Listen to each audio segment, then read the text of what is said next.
Good evening to all of you. Lockdown के बहुत समय के बाद एक बार फिर से आप लोगों के सामने ऑनलाइन तो नहीं मगर ऑफलाइन क्लास हम लेकर के आए हैं। और यूपीएससी और बीपीएससी के जो भी स्टूडेंट्स जो एस्पिरेंट्स हैं वो इस वीडियो का फ़ायदा उठा सकते हैं। तो हम काफ़ी लंबा वो क्लास हम नहीं करने जा रहे हैं। यहाँ पर कुछ क्वेश्चन हम लोग डील करेंगे, है ना। जो कई क्वेश्चन जो यूपीएससी या बीपीएससी में आते हैं, और समस्या ये होता है कि हम लोग तो पढ़े होते हैं उस चीज़ को, लेकिन उसको डील कर पाना, उस क्वेश्चन को समझ पाना, अंडरस्टैंडिंग होता है उस क्वेश्चन को लेकर के और उसके जवाब को लेकर के, और काफ़ी कन्फ्यूज़न होता है। तो उस चीज़ को हम लोग डील करेंगे। असल में ये क्लास उन लोगों के लिए होगा कि जो ऑलरेडी कुछ पहले पढ़ चुके हो, लाइक हिस्ट्री या यूपीएससी और बीपीएससी से रिलेटेड जो सिलेबस है, जिन्होंने पहले कभी पढ़ा होगा, तो उनको इस क्लास का काफ़ी फ़ायदा मिलने वाला है। तो हम देखेंगे कि एक क्वेश्चन जो है पहले हम उसको डील कर लेते हैं।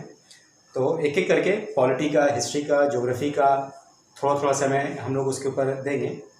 और इसमें एक ख़ास बात ये होगा कि मैं जब उसका सॉल्यूशन दूंगा तो थोड़ा लंबा हो सकता है, क्योंकि एक क्वेश्चन जो होगा तो उस क्वेश्चन का जो एलोब्रेशन होगा, जो एक्सप्लेनेशन होगा, वो बहुत ही इम्पोर्टेंट है। क्वेश्चन क्या इम्पोर्टेंस रहेगा वो आप बेहतर जानते हैं, लेकिन उसका एक्सप्लेनेशन बहुत इम्पोर्टेंट होगा। तो उसी से रिलेटेड हम लोग देखते हैं। एक क्वेश्चन है वो आप लोग देखेंगे, और ये है राज्य की कार्यपालिका, यानी कि हम राज्यपाल की भूमिका से यहाँ पर एक क्वेश्चन उठाएंगे। और क्वेश्चन इस प्रकार है कि राज्यपाल, क्वेश्चन क्या है, राज्यपाल से है। ध्यान देंगे कि राज्यपाल राष्ट्रपति के लिए विधानसभा में पारित विधेयकों को राष्ट्रपति के लिए आरक्षित करता है। ठीक है, क्वेश्चन मैं फिर से एक बार पढ़ दे रहा हूँ, आप लोग क्वेश्चन को थोड़ा ध्यान देंगे। क्वेश्चन है कि राज्यपाल राष्ट्रपति के विचारार्थ, प्रश्न क्या है,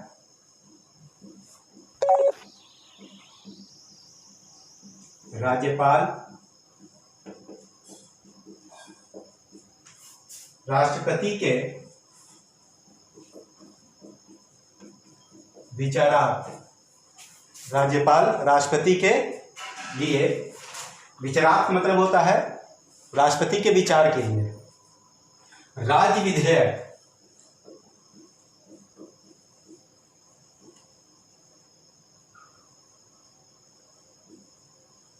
राज्य विधेयक आरक्षित कर सकता है।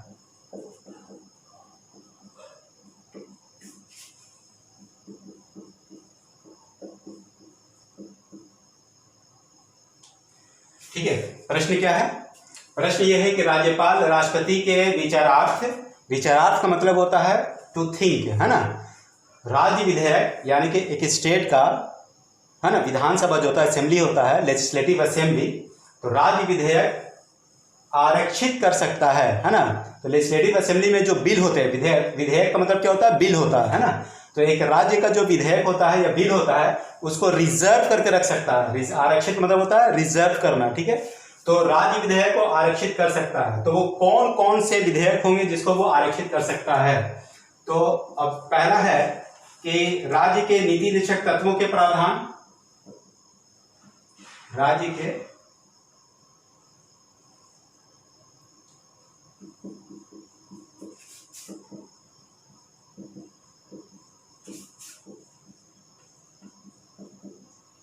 तत्वों के प्रावधानों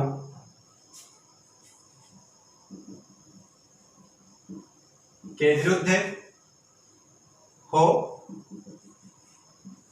दूसरा ऑप्शन है राज्य के उच्च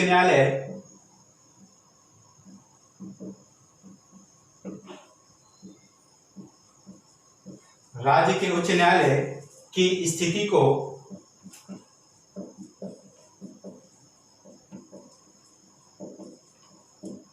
संकट में डालता हो।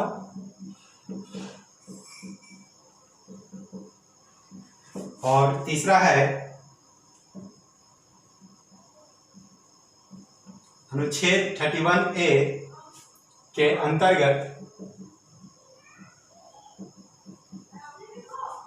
अंतर्गत संपत्ति के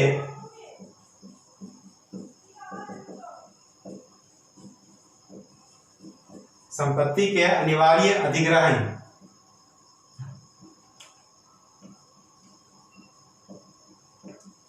से संबंधित विधेयक। ऑप्शन है 2-3, 1-3, सिर्फ 2।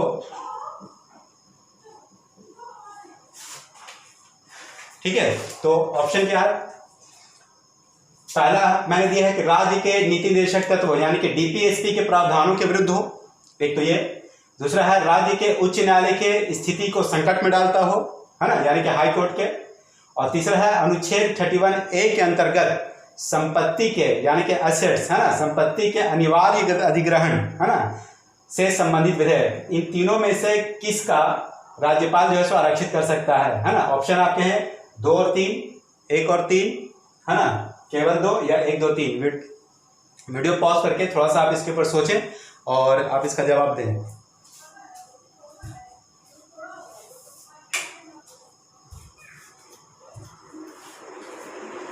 तो देखेंगे कि इसका जो ऑप्शन होगा वो 1, 2, 3 तीनों होगा, है ना। इसका ऑप्शन क्या होगा? डी होगा आंसर। यानी कि राज्यपाल जो है वो क्या करेगा कि जो आरक्षण होगा वो राज्य के डीपीएसपी जो है राज्य की नीति निर्देशक तत्वों के प्रावधानों के विरुद्ध भी अगर कोई बिल होगा, है ना, तो उसको भी क्या करेगा कि रिजर्व करके रखेगा राष्ट्रपति के लिए, और राज्य के उच्च न्यायालय की स्थिति के संकट में भी डालता हो तो भी। देखिए ये ऑप्शन तो आपको समझ में आ जाएगा, बाद में देख लेंगे आप उसको, लेकिन पहले ठीक से समझेंगे इसमें कि आपने राज्यपाल पढ़ा, ठीक है, आपने राज्यपाल पढ़ा और सबसे पहला क्वेश्चन फिर यहाँ से आपका आ जाएगा कि राज्यपाल आखिर किस भाग में और किस अनुच्छेद में वो है, या किसी राज्य में राज्यपाल होगा। यहाँ से बहुत सारे एक्सप्लेनेशन आएंगे। राज्य किसी राज्य में एक राज्यपाल हो गया, वो कौन से अनुच्छेद से होगा, ये बहुत सारे सवाल इधर से आएंगे जिसका आपको जवाब देना होगा। तो सबसे पहले हम देखेंगे कि राज्यपाल जो होगा वो भाग 6, संविधान के भाग 6 के आर्टिकल नंबर जो आपको मिलेगा वो होगा 153 से लेकर 162 तक में आपको जो है राज्यपाल के बारे में आपको दिया हुआ है ना, जिसमें से लिखा हुआ है आर्टिकल 153 में आपको मिलेगा कि एक राज्य के लिए एक राज्यपाल होगा। तो एक राज्य के लिए राज्यपाल होगा तो ये कोई ज़रूरी नहीं है कि एक राज्य में एक राज्यपाल ही होगा, है ना। आगे 7वां संविधान संशोधन करने के बाद ये भी बोल दिया गया है कि एक राज्य में 2 राज्यपाल होगा। अब आपको इसमें समझ में आया होगा कि जब मूल संविधान था, यहाँ पर यह भी आता है कि मूल संविधान में कितने थे, कितने राज्यों के राज्यपाल हो सकते हैं, एक राज्यपाल कितने राज्यों का राज्यपाल हो सकता है, कितने राज्यों का। तो ये जो बात है ये मूल संविधान में नहीं है, बल्कि ये 7वें संविधान संशोधन 1956 में जो है सो इसको आपको ये किया गया था, है ना। वो क्या किया गया था कि एक राज्यपाल जो होगा वो 2 राज्यों का हो सकता है। तो आप पहले ये तो समझ में आया। अब उसके बाद क्या है कि सबसे पहले आपको ये समझना है कि राज्यपाल जो होगा 153 के अंतर्गत ये बोला गया कि एक राज्य का राज्यपाल होगा, लेकिन बाद में 7वें संविधान संशोधन 1956 में यह बोला गया कि एक राज्य में दो राज्य के एक राज्यपाल भी हो सकते हैं। तो ये आपको क्लियर हो गया, ठीक है। तो अब यहाँ पर देखेंगे कि क्या केवल इन्हीं तीनों को, जैसे मान लीजिए ऑप्शन कल को आपको बदल दे, है ना, इनमें से कोई ऑप्शन आपको बदल देता है, तो यहाँ पर आपको कंसेप्ट को क्लियर कर लेना चाहिए। यहाँ तो आपको फैक्ट कुछ आपको समझ में आ गया कि ये तीनों ऑप्शन होंगे, है ना, लेकिन अगर चौथा ऑप्शन, 5वां ऑप्शन, 6ठा ऑप्शन, है ना, कुछ और भी हो सकता है, तो उसको भी देख लेंगे। देखिए सीधा सा बात है कि राज्यपाल उन विधेयकों को आरक्षित कर सकता है जो नेशनल इंटरेस्ट को वायलेट करता हो, है ना, जो कि देशव्यापी जो इम्पैक्ट करने वाला अगर कोई विधेयक होगा उसको राज्यपाल आरक्षित कर सकता है। राज्यपाल संविधान के विरुद्ध है ना, अगर कोई विधेयक अगर कोई राज्य बना रहा होगा उसको वो रोक सकता है। अगर हाई कोर्ट, जैसे हम जानते हैं कि ये हमारा एक एकीकृत बॉडी मतलब के होता है, हमारा जो न्यायपालिका होता है, जुडिशरी होती है, वो एकीकृत बॉडी है ना, उसके ऊपर राज्यपाल जो है ऐसा कोई कानून नहीं बना सकता है, राज्य विधानसभा ऐसा कानून नहीं बना सकता है जो उसके क्षेत्र को वायलेट करता हो, है ना। ये सब भी आप लोग उसमें देखेंगे। तो बेसिकली ये कहना है कि नेशनल इंटरेस्ट से हट करके, या राज्यपाल ये जो राज्य हैं उनको जो राज्य सूची में जो कानून बनाने के लिए दिया गया है उससे हट करके अगर वो केंद्र सूची से संबंधित अगर कोई कानून बनाते हैं, है ना, तो भी आपको क्या होगा कि वो आरक्षित किया जा सकता है। मतलब सीधा से यहाँ पर देखा जाएगा कि कॉलिशन आपको नज़र आएगा यहाँ पर कि राज्य विधानसभा जो है वो अपने क्षेत्राधिकार से बाहर निकल करके केंद्र के या यूनियन के क्षेत्र में वो इंटर करने की कोशिश कर रहा है। तो ऐसे जब विषय होते हैं, सेंसिटिव मैटर्स होते हैं, तो राज्यपाल राष्ट्रपति के लिए रिजर्व करके आपको रखता है बिल को, है ना, विधेयक को। तो इसके ऊपर और भी बहुत सारे व्याख्या आपको मिल जाएंगे राज्यपाल के ऊपर। तो अभी एक क्वेश्चन था, तो मैंने एक क्वेश्चन आपको डील किया और उसी संदर्भ में जो छोटी मोटी बात थी वो मैंने आपको समझाने की कोशिश की है।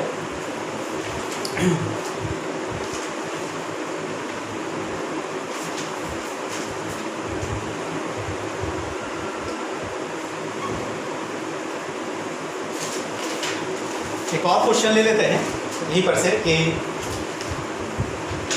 राज्यसभा, है ना, क्वेश्चन क्या है कि राज्यसभा के चुनावों के संदर्भ में निम्नलिखित कथनों पर विचार कीजिए। क्वेश्चन ठीक से समझेंगे।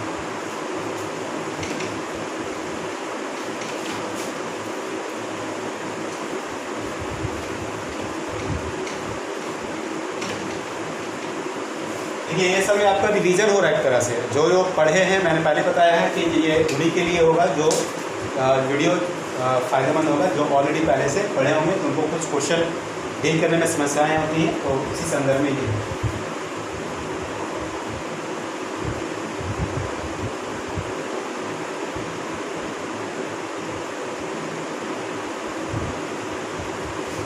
राज्यसभा के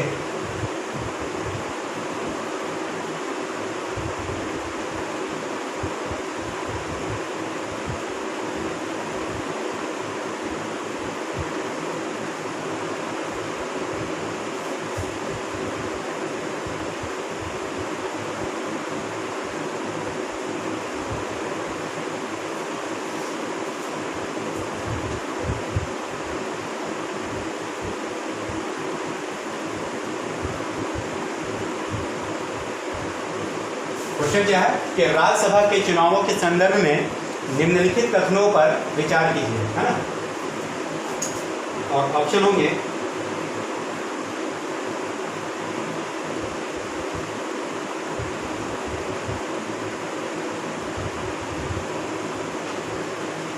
उम्मीदवार को उस राज्य का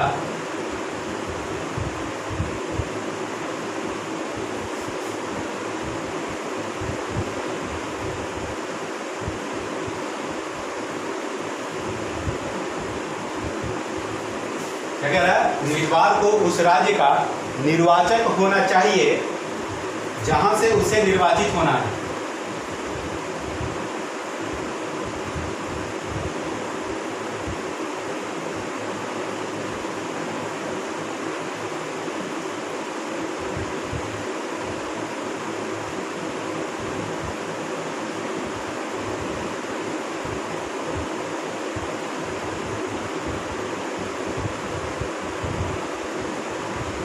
राज्यसभा के चुनावों के लिए मतदान गुप्त मतदान पद्धति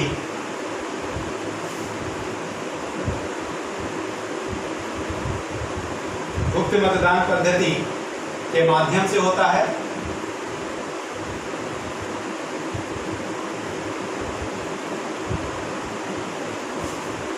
ठीक से क्वेश्चन देखेंगे, है ना। क्वेश्चन कह रहा है कि राज्यसभा के चुनावों के संदर्भ में निम्नलिखित कथनों पर विचार कीजिए, है ना। स्टेट में अभी जैसे बिहार में भी हम देखेंगे कि हमारा इलेक्शन होने वाला है, तो उसी संदर्भ में आप समझेंगे और राज्यपाल भी आप समझ सकते हैं कि उसी से संबंधित आपका ये भी क्वेश्चन आपका हो सकता है। ठीक है, तो ठीक है। तो क्या बोल रहा है कि राज्यसभा के चुनाव से लिखित कदम विचार कीजिए। तो कह रहा 1 में उम्मीदवार को उस राज्य का निर्वाचक होना चाहिए जहां से उससे निर्वाचित होना है। क्या ये जरूरी है? निर्वाचक मतलब इलेक्ट, मतलब के निर्वाचक मतलब के चुनने वाला, है ना। तो जैसे वोटर, निर्वाचक मतलब वोटर होना चाहिए, है ना, जहाँ से वो निर्वाचित होने वाला। मतलब ऐसा समझेंगे कि ए नाम का व्यक्ति अगर जो कि यूपी का रहने वाला है, उसको बिहार से अगर विधानसभा का जो चुनाव अक्टूबर में मोस्ट प्रोबेबली होने वाला है, तो अगर उसको बिहार के गया से अगर उसको चुनाव लड़ना होगा, तो क्या उसको बिहार का निर्वाचक होना चाहिए? एक ये ऑप्शन है। दूसरा कंडीशन है कि राज्यसभा के चुनावों के लिए मतदान गुप्त मतदान पद्धति के माध्यम से होता है ना। देखिए क्वेश्चन मेरा क्या है, राज्यसभा के चुनाव से संबंधित बोल रहा है ना। राज्यसभा आपको मालूम होना चाहिए कि ये जो है रिप्रेजेंट करता है, पीपल को नहीं करता है, स्टेट्स को रिप्रेजेंट करता है, ठीक है। तो राज्यसभा जब स्टेट्स को रिप्रेजेंट करता है तो उसी संदर्भ में आपको समझना पड़ेगा इसको, ठीक है। तो अब इसको आप देखिए, वीडियो पॉज करके पहले क्वेश्चन को और ऑप्शन को समझने की कोशिश कीजिएगा, ये बहुत ज़रूरी है। और इसका जो ऑप्शन होगा वो होगा 1, only 2, 1 and 2 दोनों होगा, या डी ना तो 1 ना तो 2, ठीक है। अपना जवाब कमेंट्स बॉक्स में दे सकते हैं। वीडियो पॉज कर करके अच्छे से इसको सोचिए और उसके बाद जो है सो अपना उत्तर दीजिए। तो फिलहाल हम यहाँ पर देखेंगे कि इसका उत्तर डी होगा, ठीक है। वो इसलिए कि उम्मीदवार को उस राज्य का निर्वाचक होने वाला जो बात बताया जा रहा है, ठीक है। इसमें हम लोग एक चीज़ और समझेंगे, हाफ ट्रूथ, है ना। इस पर हम लोगों को बात करेंगे, हाफ ट्रूथ पर बात करेंगे। हाफ ट्रूथ इसमें ये है कि अगर यही क्वेश्चन अगर आप डील करेंगे, मान लीजिए अगर आप यूपीएससी का क्वेश्चन 20 साल का अगर आप डील कर रहे हैं और आपको 96 का अगर क्वेश्चन मिल जाएगा तो ये ऑप्शन आपको सही रहेगा, है ना। 2000 का क्वेश्चन अगर होगा और ये ऑप्शन होगा तो वो सही होगा। लेकिन अगर 2003 के बाद का अगर ये ऑप्शन है तो वो गलत हो जाएगा। वो इसलिए कि ये वाला जो मुद्दा है इसको 2003 में क्या कर दिया गया है कि इस कंडीशन को हटा दिया गया है। क्लियर है, ये वाला कंडीशन कब हटा दिया गया है, 2003 में संविधान जो है सो उसको क्या कर दिया गया, इसको चेंज कर दिया गया है।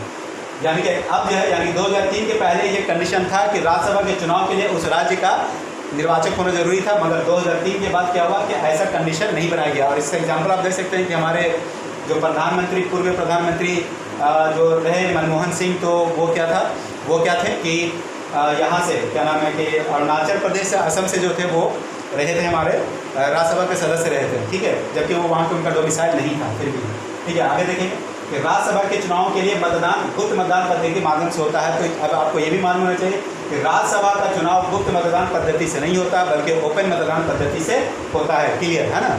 वो और इस मतदान में ये होता है कि लोगों को, मतदाता, चूँकि आपको मालूम है कि राज्यसभा का जो चुनाव होता है तो जो पार्टी होती है वो अपना कैंडिडेट को जब खड़ा करता है, दो पार्टियां अगर मान लिया अपने कैंडिडेट्स को, जैसे बिहार से अगर मान लिए कि एक्स को राज्यसभा के लिए जाना है तो जेडीयू और आरजेडी, है ना, जेडीयू अपना कैंडिडेट खड़ा कर देगा कि भाई हम इनको भेजना चाहते हैं, और आरजेडी अपना कैंडिडेट खड़ा करेगा। और हम जानते हैं कि बिहार में जिसका मेजोरिटी होगा उसी का कैंडिडेट जो है सो वो आपका जाएगा कहाँ, राज्यसभा के लिए जाएगा।